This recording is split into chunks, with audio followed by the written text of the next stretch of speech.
ఓం మహాగణపతి నమః. ప్రేక్షకులకు 2025 ఆంగ్ల సంవత్సర శుభాకాంక్షలు. ఈ మాసం అంటే 2025 జనవరి మాసంలో మనము కుంభరాశి వారి యొక్క ఫలితాలు కనుక ఒకసారి గమనించినట్టయితే, ఈ రాశి వారికి ఈ మాసంలో ఉన్నటువంటి గ్రహస్థితిని ఒకసారి చూసినట్టయితే మనకి కుజుడు 6వ ఇంట్లో, తర్వాత 5వ ఇంట్లో సంచారం అనేది కనిపిస్తుంది. శుక్రుని యొక్క సంచారము 1వ ఇంట్లో, తర్వాత బుధుని యొక్క సంచారము లాభస్థానంలోను, తర్వాత 12వ స్థానంలోని సంచారం ఉంది. ఇక రవి యొక్క సంచారం వచ్చేసి లాభస్థానంలోను, ద్వాదశ భావంలోను సంచారము. ఇక గురువు యొక్క సంచారం 4 ఇంట్లో, శని మనకి 1వ ఇంట్లో, రాహువు 2వ ఇంట్లో, కేతువు 8వ ఇంట్లో. ఇవి స్థూలంగా మనకి కుంభరాశి వారికి ఉన్నటువంటి గ్రహస్థితి. ఈ గ్రహస్థితిని ఆధారంగా చేసుకొని మనము ఈ రాశి వారి యొక్క ఫలితాలు కనుక ఒకసారి చూసినట్టయితే, ముందుగా వీరికి ఉన్నటువంటి అనుకూలమైనటువంటి ఫలితాలు ఒకసారి గమనించినట్టయితే దాదాపుగా అన్ని గ్రహాలు వీరికి అనుకూలంగానే కనిపిస్తున్నాయి. మనకి కుజుడు 6వ ఇంట్లో జనవరి 20వ తేదీ వరకు చాలా చక్కటి ఫలితాలు ఇస్తున్నాడు. శుక్రుడు 1వ ఇంట్లో గ్రహచార రీత్యా మనకు చక్కటి ఫలితాలు కలగజేస్తాడు.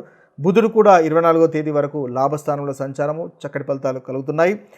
రవి కూడా లాభస్థానంలో మనకి 14 వరకు సంచారము, అది కూడా చక్కటి ఫలితాలు అనేవి మనకి కలుగుతున్నాయి.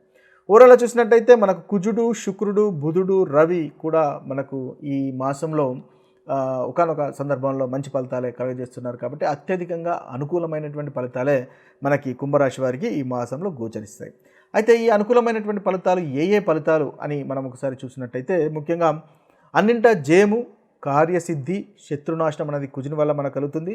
కాంపిటేటివ్ విషయాల్లో చాలా చక్కటి పురోగతి ఉంటుంది, విజయం మీదే ఉంటుంది. అదేవిధంగా గౌరవం, మర్యాదలు సమాజంలో పెరుగుతాయి, మీరు అనుకున్నటువంటి పనులు సాధించగలుగుతారు. ఇక శుక్రుని యొక్క సంచారం వల్ల తృప్తికరమైనటువంటి భోజనము, కుటుంబంతో సంతోషంగా గడపడము, మంచి వస్త్రధారణ, వాహన సౌఖ్యం, కంఫర్టబుల్ లైఫ్ లాంటివన్నీ, ఎంజాయ్మెంటు, ఫన్ లాంటివన్నీ కూడా మనకు శుక్ర గ్రహం వల్ల కుంభరాశి వారికి కలుగుతున్నాయి. ఇక బుధ గ్రహం వల్ల చూసినట్లయితే సేవింగ్లో వృద్ధి, వ్యాపారంలో అభివృద్ధి, మీరు కొనడం అమ్మడం విషయాల్లో కూడా మీకు పాజిటివ్గా కనిపిస్తుంది. జనవరి దాదాపు 24 వరకు మొదటి 3 వారాల పైబడి మీకు చాలా చక్కటి ఫలితాలు అనేవి కనిపిస్తున్నాయి.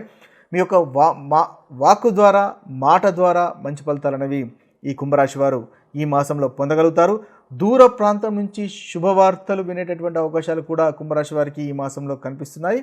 ముఖ్యంగా దాంపత్య సౌఖ్యం బాగుంటుంది. ఆడిటింగ్ చేసేవారికి, సిఏస్ వారికి ఈ మంత్ చాలా చక్కటి ఫలితాలు కలుగుతున్నాయి. సేవింగ్స్లో కూడా వృద్ధి ఉంటుంది, పనికి తగినటువంటి ఫలితం ఉంటుంది, కాన్ఫిడెన్స్ అనేది పెరుగుతుంది. ప్రభుత్వం దగ్గర నుంచి కూడా, లేదా మీ యొక్క బాస్ పై నుంచి, మీ యొక్క మేనేజర్స్ కానీ వారి నుంచి మంచి ఫలితాలు పొందగలుగుతారు. మీరు పనిచేస్తున్న చోట కూడా మీకు గౌరవ మర్యాదలు పెరుగుతాయి. మీరే డామినేట్ చేసేటటువంటి అవకాశాలు అధికంగా కనిపిస్తున్నాయి. పదోన్నతి కోరుకున్నట్టయితే, ఆ పెండింగ్లో కనుక ఆ విషయాలు కనుక ఉన్నట్టయితే ఆ పదోన్నతి కూడా మీకు కలిగేటటువంటి అవకాశాలు మనకి కుంభరాశి వారికి మెండుగా కనిపిస్తున్నాయి. ఇవి స్థూలంగా కుంభరాశి వారికి ఉన్నటువంటి పాజిటివ్ ఫలితాలు. ఇక ఏ విషయాల్లో జాగ్రత్తలు పడాలో ఈ రాశివారు కనుక మనం ఒకసారి చూసినట్టయితే, కాస్త 20 తర్వాత చివరి 2 వారాల్లో కాస్త కన్ఫ్యూజ్డ్గా, వర్రీడ్గా ఉండేటటువంటి అవకాశాలు కనిపిస్తున్నాయి. కాబట్టి క్లారిటీ అనేది తీసుకొచ్చుకోండి. అంటే ఏదైనా ఆలోచించినప్పుడు, పనిచేసేటప్పుడు దానికి సంబంధించినటువంటి అన్ని విషయాలు పరిగణలోకి తీసుకొని ప్రయత్నించడం ద్వారా, ఒక పేపర్ పైన రాసుకోవడం ద్వారా మీకు కన్ఫ్యూజన్ అనేది లేకుండా ఉంటుంది, క్లారిటీ అనేది వస్తుంది. చిన్న చిన్న విషయాలకు కాస్త కోపపడకుండా చూసుకోండి, సంయమనం పాటించండి. ఓపికగా ఉండడం వల్ల మీకు మంచి ఫలితాలు కలుగుతాయి. సంతానం పైన కాస్త కోపం తెచ్చుకోకుండా సంయమనం పాటించడం వల్ల మంచి ఫలితాలు కలుగుతాయి. ఎందుకంటే కుజుడు 5వ స్థానంలో సంచారము, సంతానం యొక్క ఆరోగ్యము కాస్త ఇబ్బంది. ప్రెగ్నెంట్ స్త్రీలు కనుక ఉన్నట్టయితే కాస్త జాగ్రత్తగా ఉండాల్సినటువంటి అవసరం ఎంతైనా ఉంటుంది. సరియైన సమయానికి భోజనం చేయడం అనేది మీకు చెప్పదగినటువంటి సూచన. ఇక వ్యాపారంలో లాస్ట్ వారంలో ప్రయాణాలు కాస్త ప్రయాణాలు చేస్తున్నట్టయితే జాగ్రత్త పడండి. ముఖ్యంగా స్నేహితులు ఉన్నా కూడా సమయానికి సహాయం అందకపోవడం లాంటి ప్రతికూలమైనటువంటి ఫలితాలు మనకు కలుగుతున్నాయి. అంటే మనకు బుధుని వల్ల చివరి వారంలో ఆ ఇబ్బంది కనిపిస్తున్నాయి. కాబట్టి చివరి వారంలో ఖర్చుకు కంట్రోల్ ఉండకపోయేటటువంటి అవకాశాలు కనిపిస్తున్నాయి. కాబట్టి ఖర్చును అనుకూలంగా ఉంచుకోవడం అనేది మీకు చెప్పదగినటువంటి సూచన. అదేవిధంగా తండ్రి యొక్క ఆరోగ్యం కాస్త ఇబ్బంది కనిపిస్తుంది.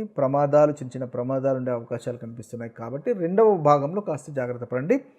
ఇక మీకు ఈ మాసంలో ముఖ్యంగా రవి లాభస్థానంలో సంచారం చేస్తున్నాడు. కాబట్టి ఫ్రెండ్షిప్ అనేది ఒక ఇంపార్టెంట్ థింగ్గా మనం గుర్తించాల్సినటువంటి విషయం. ముఖ్యంగా మీరు ఒక పాత స్నేహితులు, చాలా వరకు పాత స్నేహితులు మాట్లాడకుండా కొన్ని రోజులు గ్యాప్ వచ్చిన స్నేహితులను పలకరించే ప్రయత్నం చేయండి.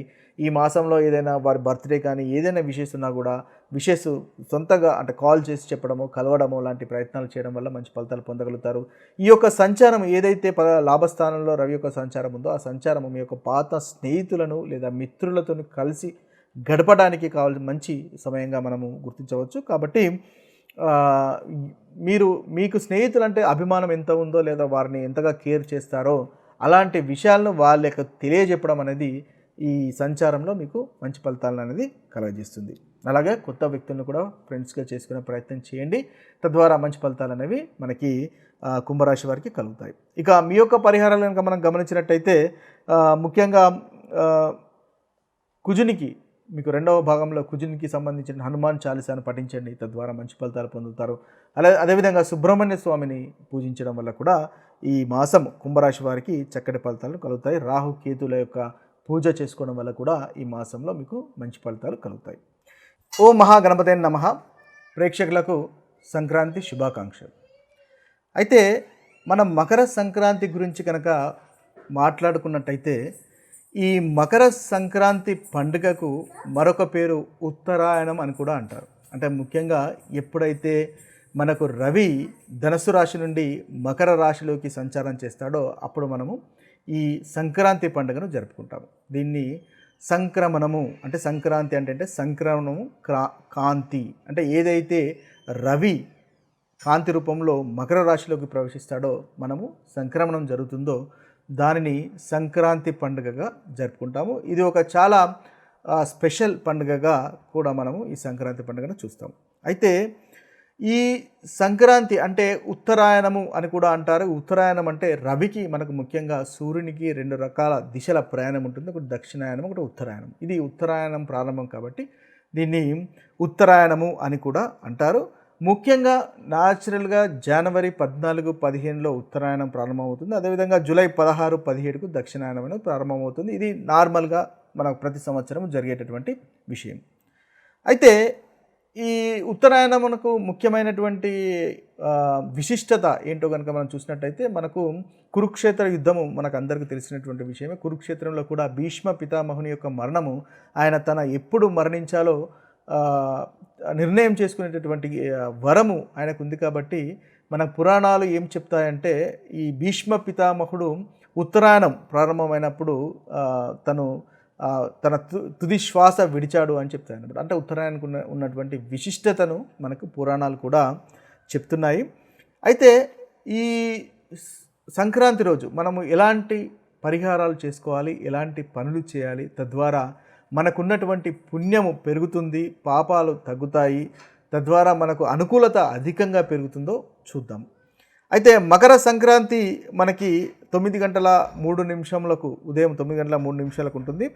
ఇక ఈ సంక్రాంతి పుణ్యకాలం వచ్చేసి మనకి రెండు రకాల కాలాలు ఉంటాయి. ఒకటి పుణ్యకాలము, మహాపుణ్యకాలం. ఈ సంక్రాంతి పండుగ రోజు ముఖ్యంగా 9:03 నుంచి 5:46 వరకు ఈ సంక్రాంతి పుణ్యకాలం అని ఉంటుంది. ఇక మహాపుణ్యకాలం వచ్చేసి మనకు 9:03 నుండి 10:48 వరకు ఈ మహాపుణ్యకాలం అనేది మనకు ఉంటుంది. అయితే ఈ సంక్రాంతి రోజు ముఖ్యంగా ఎలాంటి పనులు చేయాలి అనేది కనుక మనం ఒకసారి గమనించినట్టయితే గంగా నదిలో స్నానం చేయడం అనేది చెప్పదగినటువంటి సూచన. అంటే గంగా నదిలో స్నానం చేయడం లేదా తీర్థయాత్ర స్థానాలలో స్నానం చేయడం వల్ల మనకు చక్కని విశిష్టమైనటువంటి పుణ్యము ఈ సంక్రాంతి రోజు జరుగుతుంది. ఒకవేళ మనకు గంగా నదిలో స్నానం చేసేటటువంటి అవకాశము లేదు అనుకుందాము. అలాంటప్పుడు కనీసం మనం స్నానం చేస్తున్నటువంటి నీళ్ళలో గంగా జలాన్ని కలుపుకొని అది శిరస్సు పైనుంచి స్నానం చేసుకోవడం వల్ల మంచి ఫలితాలు అనేవి మనకు కలుగుతాయి. అయితే అభ్యంగ స్నానం చేయడం అనేది ఈరోజు చెప్పదగినటువంటి సూచన. ఇక చూసినట్టయితే మనకి నువ్వులు ప్లస్ బెల్లము అంటే ఈ యొక్క పలహారము అందరికీ పంచడం ద్వారా మంచి ఫలితాలను పొందుతాయి. ఎందువల్లంటే ఇప్పుడు మనకు రవి శని యొక్క మకర రాశిలోకి సంచారం చేస్తున్నాడు. అంటే ఆత్మబలం కలిగినటువంటి శని కర్మకారకుడైన ఆత్మబలం కలిగినటువంటి రవి కర్మకారకుడైనటువంటి శని రాశిలో ప్రవేశం చేస్తున్నాడు. శనికి నువ్వులు మనం ఎక్కువగా చూస్తాం కాబట్టి ఈ బెల్లము నువ్వులు కలిపి మనం పలహారం చేసుకొని అందరికీ పంచడం వల్ల చక్కటి ఫలితాలు కలుగుతాయి. ఇది ఒక పరిహారంగా కూడా మనం చూడవచ్చు. అయితే ముఖ్యంగా మనము ఈ సంక్రాంతి రోజు సూర్యుని యొక్క కిరణాలు చాలా మన శరీరానికి, అదేవిధంగా మన మనస్సుకు, ఆత్మకు చైతన్యాన్ని కలిగిస్తాయి. కాబట్టి ఇది ఉత్తరాయణంలోకి ప్రవేశించే రోజు కాబట్టి ఆత్మకు చైతన్యాన్ని కలిగిస్తాయి. అందువల్లనే మన పూర్వీకులు మనకు సంక్రాంతి రోజు పతంగులు ఎగురవేసేటటువంటి క్రీడను చెప్పారు. అంటే అందరూ ఏం చేస్తారు, ఉదయమే పతంగులు ఎగురవేయడం అనేది చేస్తూ ఉంటారు. అంటే పతంగులు ఎగురవేయడానికి ముఖ్య వెనకాల ఉన్నటువంటి కారణం ఏంటంటే అందరూ పైకి చూసి ఎగరవేస్తూ ఉంటారు పతంగులు. కాబట్టి సూర్యుని చూడడము, ఆ కళ్ళతో ఉదయాన్నే సూర్యుని చూడడం వల్ల సూర్యుని కిరణాలు మన బాడీకి, మనస్సుకు కలగడం వల్ల అత్యుత్తమైనటువంటి మనకి ఉత్తేజాన్ని కలిగిస్తాయి. కాబట్టి అది వెనకాల ఉన్నటువంటి మనము ఒక రహస్యంగా చెప్పవచ్చు. తద్వారా మంచి ఫలితాలు అనేవి మనకి కలుగుతాయి. అంటే సూర్యుని వల్ల కలిగేటటువంటి మంచి ఫలితాలు అనేవి ఇంకా రెట్టింపు అనేది మనకు జరుగుతూ ఉంటుందన్నమాట. ఇక ఆవు పాలతో శివలింగాన్ని అభిషేకించడం కూడా ఈరోజు మనకు ఒక మంచి పరిహారంగా చెప్పవచ్చు. ఇక ఆదిత్య హృదయం పఠించవచ్చు, లేదా సింపుల్గా ఓం సూర్యాయ నమః అనేటటువంటి మంత్రాన్ని 108 సార్లు పఠించినా కూడా మనకు చక్కటి ఫలితాలు అనేవి ఈ సంక్రాంతి రోజు కలుగుతాయి. ఇక మనము 12 రాశుల వారు ఈ సంక్రాంతి రోజు ఇలాంటి పరిహారాలు చేస్తే ఇంకా మంచి ఫలితాలు కలుగుతాయో ఒకసారి కనుక మనము చూసినట్టయితే మేషరాశి వారు ముఖ్యంగా ఎర్రని వస్త్రాలు దానం చేయండి, నెయ్యిని దానం చేయండి, అదేవిధంగా బెల్లాన్ని కూడా దానం చేయడం వల్ల మీకు మంచి ఫలితాలు కలుగుతాయి. ముఖ్యంగా మన శాస్త్రాల్లో చెప్పింది ఏంటంటే దానం వల్ల చాలా మంచి ఫలితాలు కలుగుతాయి. కాబట్టి అది ఒక గొప్ప పరిహారంగా మనం చూడవచ్చు. ఏదైతే దానం చేస్తామో అంతకు రెట్టింపుగా మనకు మళ్ళీ తిరిగి రావడం అనేది జరుగుతుంది. కాబట్టి మేషరాశి వారు ఈ దానం చేసినట్టయితే వారికి మంచి ఫలితాలు కలుగుతాయి.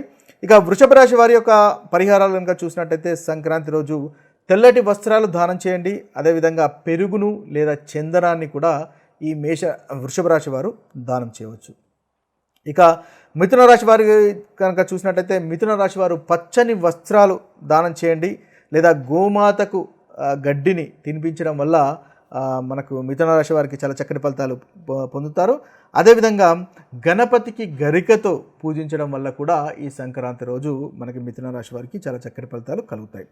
ఇక కర్కటక రాశి వారి కనుక చూసినట్టయితే కర్కటక రాశి వారికి మీ తాత ఉన్నట్టయితే వెండిని లేదా తెల్లటి వస్త్రాలను దానం చేయండి. అదేవిధంగా కాజును దానం చేయడం వల్ల కూడా మీకు మంచి ఫలితాలు కలుగుతాయి. ఇక సింహరాశి వారి యొక్క ఫలితాలు కనుక చూసినట్టయితే సింహరాశి వారికి కాషాయ రంగు వస్త్రాలు దానం చేయడం వల్ల మంచి ఫలితాలు కలుగుతాయి.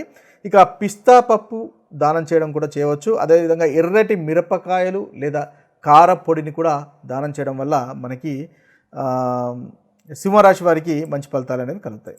ఇక కన్యారాశి వారి యొక్క ఫలితాలు కనుక చూసినట్టయితే వీరికి ఎలాంటి దానాలు కనుక చూసినట్టయితే పచ్చని వస్త్రాలు దానం చేయడం వల్ల కన్యారాశి వారికి మంచి జరుగుతుంది. అదేవిధంగా మెహందీ దానం చేయడం వల్ల, లేదా బాదం పప్పును కూడా దానం చేయడం వల్ల మనకి కన్యారాశి వారికి చక్కటి ఫలితాలు పొందుతారు.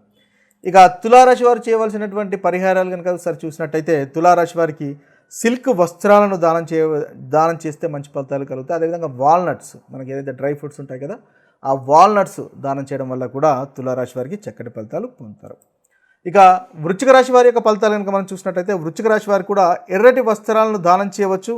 అదేవిధంగా గోమాతకు సేవ చేయడం వల్ల కూడా మీకు మంచి ఫలితాలు కలుగుతాయి. తర్వాత తెల్లని లేదా నల్లని నువ్వులను దానం చేయడం వల్ల కూడా వృశ్చిక రాశి వారికి ఈ సంక్రాంతి రోజు దానం చేయడం వల్ల మంచి ఫలితాలు కలుగుతాయి. ఇక ధనుసు రాశి వారి కనుక చూసినట్టయితే ధనుసు రాశి వారు పసుపు రంగు వస్త్రాలను దానం చేయవచ్చు. అదేవిధంగా వీరికి పసుపు కలర్లో ఉన్నటువంటి అరటి పండ్లను దానం చేయడం వల్ల కూడా చక్కటి ఫలితాలు పొందుతారు. అదేవిధంగా విద్యార్థులకు ఏదో పెన్ను కానీ పెన్సిల్ కానీ అలాంటి చదువుకునే సంబంధించినటువంటి వస్తువులు దానం చేయడం వల్ల ధనుసు రాశి వారికి మంచి ఫలితాలు అనేవి కలుగుతాయి. ఇక మకర రాశి వారి కనుక చూసినట్టయితే బ్లూ కలర్లో ఉన్నటువంటి వస్త్రాలు దానం చేయాలి.